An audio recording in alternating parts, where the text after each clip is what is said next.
Welcome back to 3 News at 5. NASA says the pathway to the moon runs through Northeast Ohio. And for the first Artemis mission, that's certainly the case. The Orion spacecraft, which successfully orbited the moon, is now back in Ohio. In today's Growing STEM, Betsy Kling takes a look at the testing underway and what it means for future crewed missions to the moon. The Orion spacecraft from NASA's Artemis I mission has returned to the Armstrong test facility in Sandusky.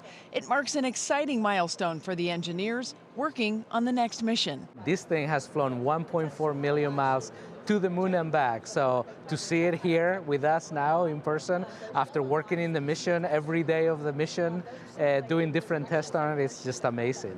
The tests are critical to ensuring the safety of crews on future missions.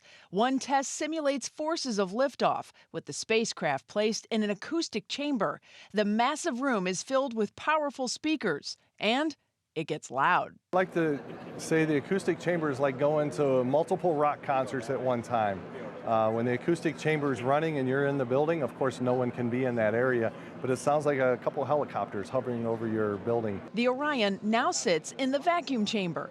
These tests are designed to ensure its abort system gets the crew to safety in the event of a launch emergency. We felt like it was very important to have a vehicle that had gone through quite a bit of environment, had a little bit of wear and tear on it before we got into this test, because we think it gives us a very conservative test.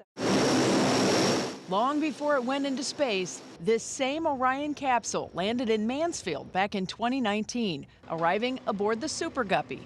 Inside the cargo hold there is the Orion spacecraft.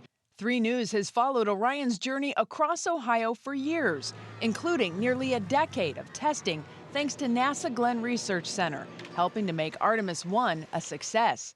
Now these test results will help future moon missions. They've just given us incredible confidence that we have developed the safest system in the world for astronauts to go to the moon and beyond in the future.